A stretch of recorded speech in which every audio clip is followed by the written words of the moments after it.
देखिए latest episodes बिल्कुल ad free.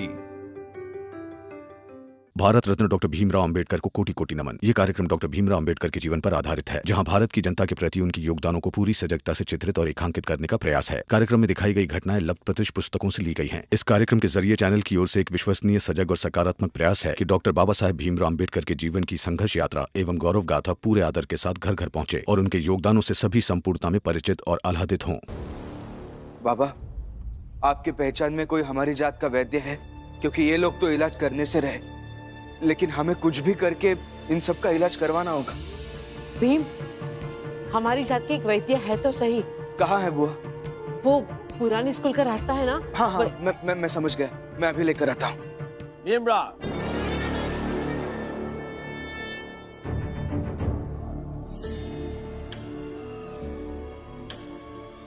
अस्पताल में है या धर्मशाला में? यहाँ पे भी वैद्य को बुला कर लायक।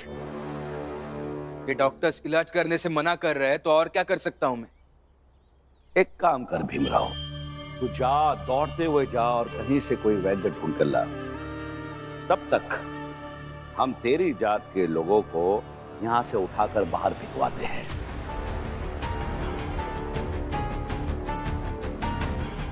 प्रचंड देव जी, ऐसी गलती कभी मत कीजिएगा, क्योंकि आसपास के हमारे जात के सभी लोग यहाँ आएंगे और ये आपका अस्पताल हमारे लोगों से भर जाएगा। हाँ हाँ, क्यों नहीं?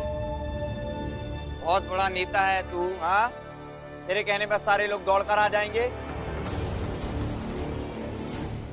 जोशी जी, कई बार ना हवा का रुख देखकर बोलना चाहिए। देखिए ना, आज आई हमारे साथ खड़ी, और जब वो खड़ी हो सकती है तो बाकी सब भी खड़े हो सकते हैं।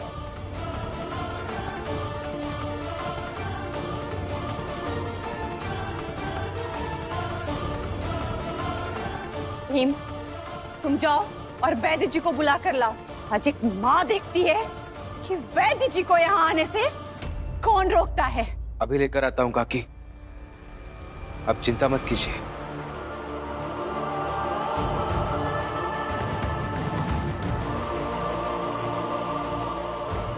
मैं भी भीम के साथ जाता हूँ। लेकिन नहीं बेटा, इन लोगों का कोई भरोसा नहीं है। बीच रास्ते में ये भीम या वैद्य जी पर हमला भी कर सकते हैं। तुम रुको, मैं आता हूँ, अभी आता हूँ।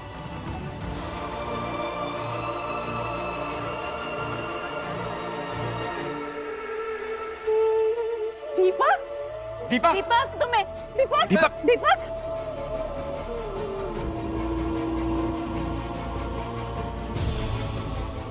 दीपक, दीपक, दीपक, क्या हुआ? दीपक, कुछ नहीं होगा। दीपक, दीपक, दीपक।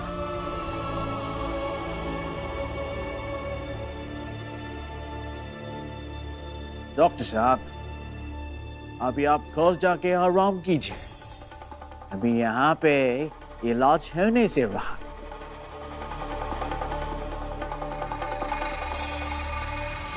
जी। दीपक, दीपक, दीपक, दीपक, क्या हुआ? कुछ नहीं होगा तुम्हें। दीपक, कुछ नहीं होगा तुम्हें। दीपक, दीपक, हमारे लिए चाय लेके आए। अभी हम भी देखते हैं ये तमाशा अंत तक। दीपक, दीपक, दीपक, दीपक,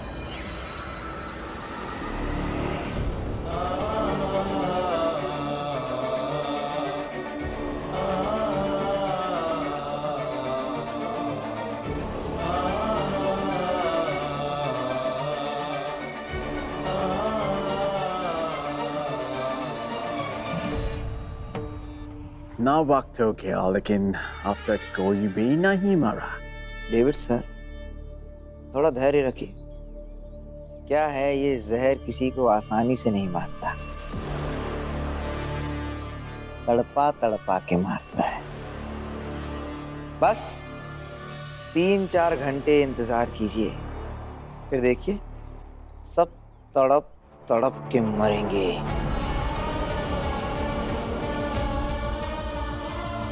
और बड़े साहब जी, इनको तड़पते हुए देखने का अपना एक अलग ही सुख है। आइए आइए वैद्य जी, ये देखिए, ये सब लोग हैं। देखिए,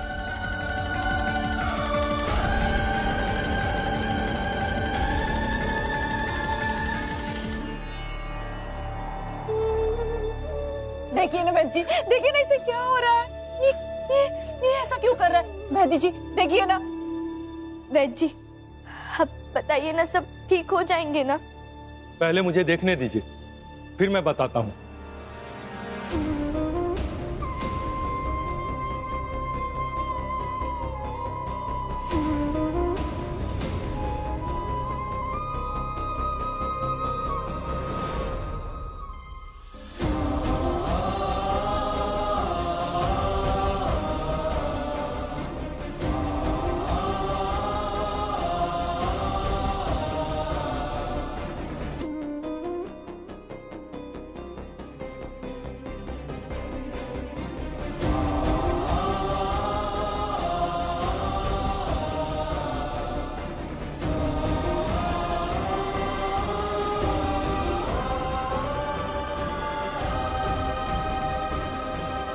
इन सबको जहर दिया गया था। क्या?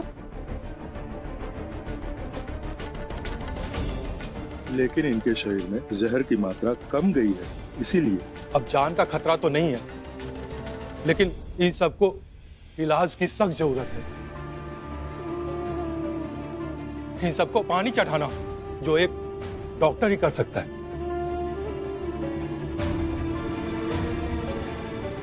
ये काम मैं नहीं कर सकता। जितना मैं कर सकता था उतना मैं कर चुका हूं। अब आगे का काम अस्पताल का कोई डॉक्टर ही कर सकता है। इलाज होगा, जरूर होगा। जब जान बच गई है तो ये सब ठीक हो जाएंगे और सही सलामत घर भी जाएंगे। आपका बहुत बहुत धन्यवाद वैद्य जी। अच्छा, नमस्ते।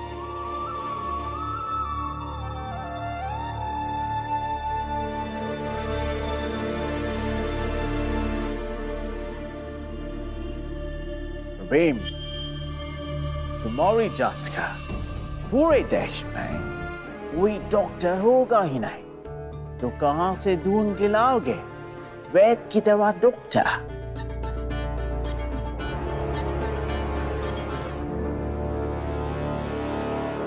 सही कहा आपने डेविड सर। यही समस्या है हमारी जात की, हमारे समाज की, कि हमारे लोग हर जगह नहीं हैं। आज अगर हमारी जात का एक भी डॉक्टर यहां मौजूद होता ना, तो हॉस्पिटल के दरवाजे इस तरह से बंद नहीं किए जाते।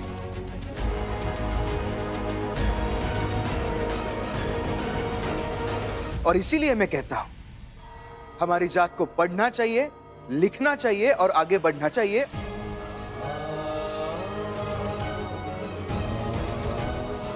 हर क्षेत्र में जाना चाहिए, चाहे जैसे जाए, चाहे जिस कीमत पर जाए, लेकिन जाना चाहिए।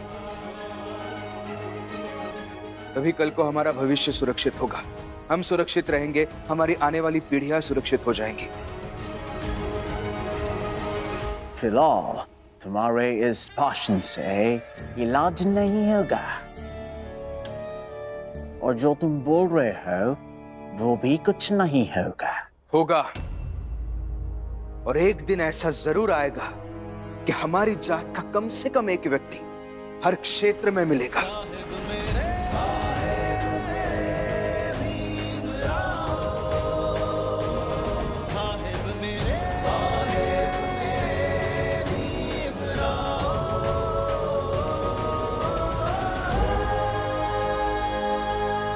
आप सबसे एक बात कहना चाहता हूं। आपने चाय पिलाई ना इनको, जरा दूध ज्यादा मंगवाइए। क्या है, इन सबको चाय पीने की आदत तो है ही, आज थोड़ी ज्यादा चाय पिएंगे। ये सब यही बैठकर देखेंगे कि कैसे हम इन सबको ठीक करते हैं और सही सलामत चाल वापस ले जाते हैं।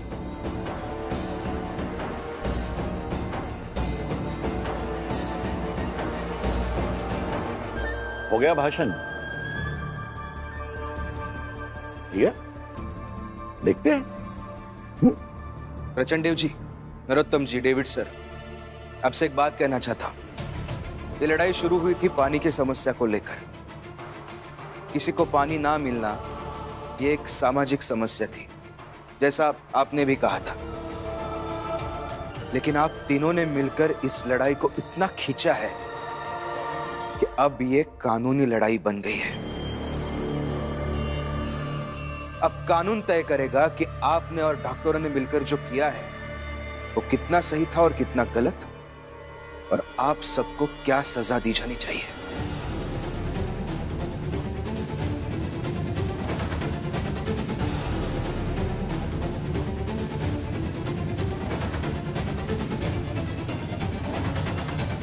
अच्छा, तुझे लगता है कि हम डर गए हैं? हाँ, एक काम करना भी हो रहा हूं, कोई अच्छा सा वकील ढूंढ कर ला। वकील की जरूरत नहीं है, ये लड़ाई अब मैं लड़ूंगा।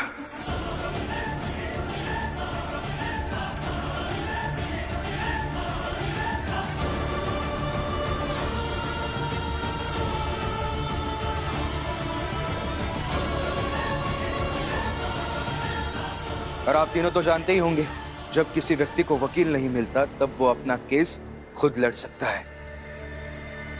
तो कल कोर्ट में ये केस मैं लड़ूंगा।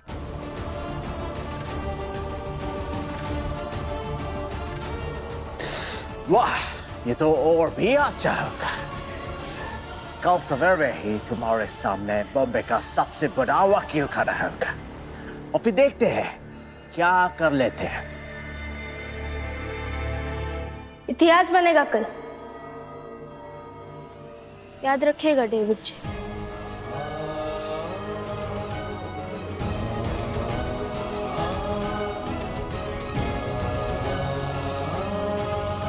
और कल के बाद इस अस्पताल का दरवाजा कभी भी किसी के लिए भी बंद नहीं होगा।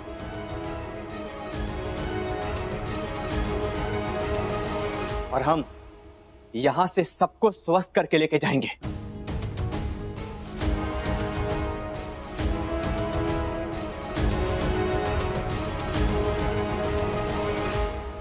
वैद्य जी ने कहा है कि धीरे धीरे सबको होश आ जाएगा, और जब सबको होश आएगा उन्हें भूख भी लगेगी। मैं सबके लिए कुछ बना कर लाती हूँ। मैं भी चलती हूँ, पानी बहुत दूर से लाना होगा। मैं भी जाती हूँ। हाँ, सब मिलजुल कर खाना बनाकर लेकर आते हैं। चलो।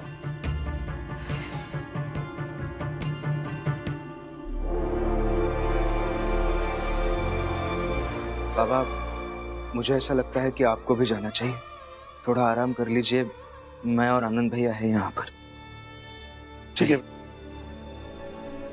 आप सब लोग अपना ध्यान रखिए।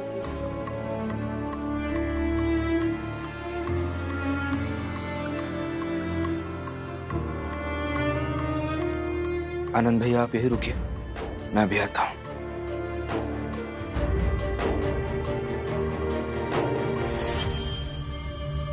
नरोत्तम जोशी, यहां खड़े खड़े बकवास करने से अच्छा है कि जरा सोचिए और ढूंढिए आपकी सोने की घड़ी कहां गिर गई है।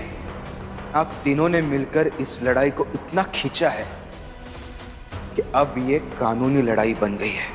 अब कानून तय करेगा कि आपने और डॉक्टरों ने मिलकर जो किया है वो कितना सही था और कितना गलत, और आप सबको क्या सजा दी जानी चाहिए। फिर तो कहीं भीमराव मुझे ना जेल भिजवा दी।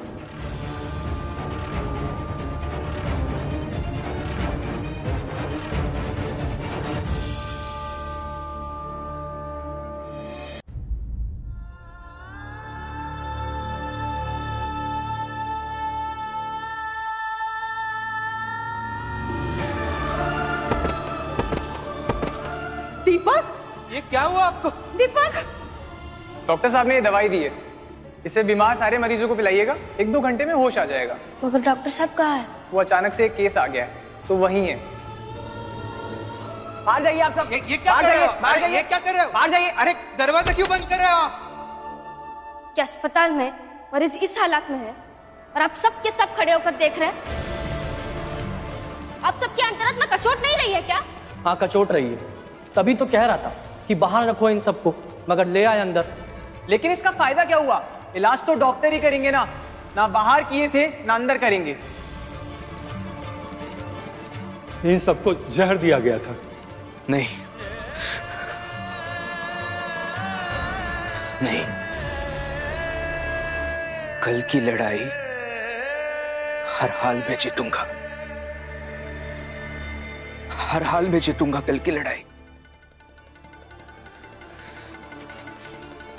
इन लोगों ने मेरे धैर्य की सीमा तोड़ दी है,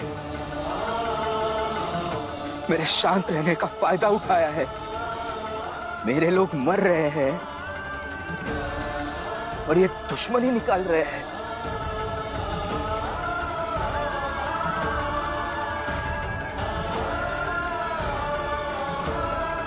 अब इन सबको सजा दिलाने का समय आ गया है। अगर इस बार इन्हें ठोस सजा नहीं मिली तो ये हमेशा सोचते रहेंगे कि ये चाहे जो कहे चाहे जो करे और हम लोग कुछ नहीं करेंगे।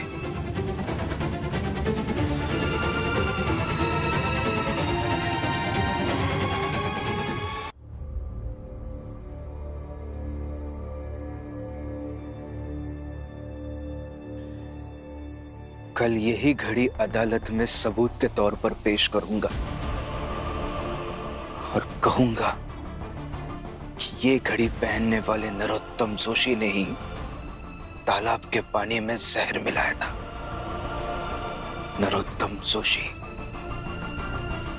कहा था ना आपने, हमारे लोगों के सांसों की उल्टी गिनती शुरू हुई है। तो अब आप खुद को सजा मिलने तक के समय की गिनती शुरू कीजिए।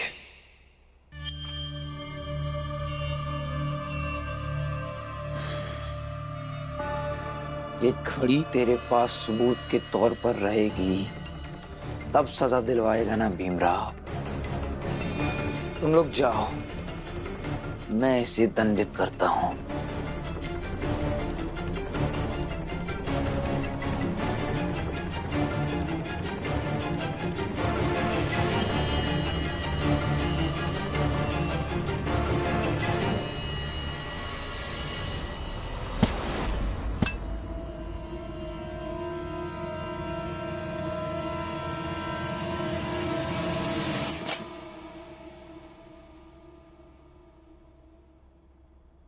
क्या? हाँ? ये घड़ी दिखाने वाला था ना कल, सबूत के तौर पर। अब ना रहेगी ये घड़ी और ना ही रहेगा तेरे पास कोई सबूत।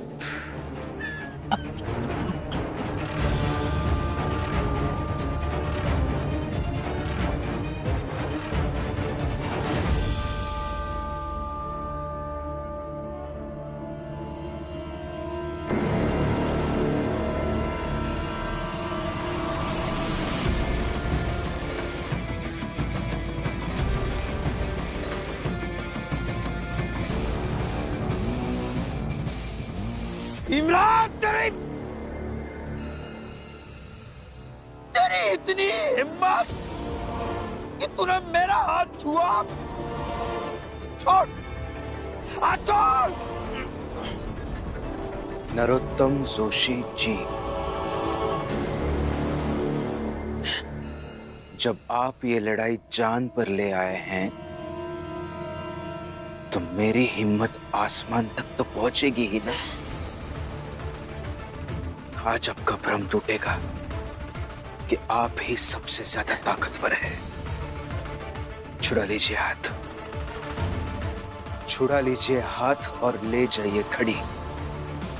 मैं अभी इसी वक्त ये केस हार जाऊंगा। अच्छा, देख, छोटी जात के लोगों की बातों पर तो वैसे भी मैं विश्वास नहीं करता, लेकिन सोचकर बोल। अगर हाथ छुड़ा लिया तो नहीं लड़ेगा केस? बोल। सोच लिया, नहीं लड़ूंगा।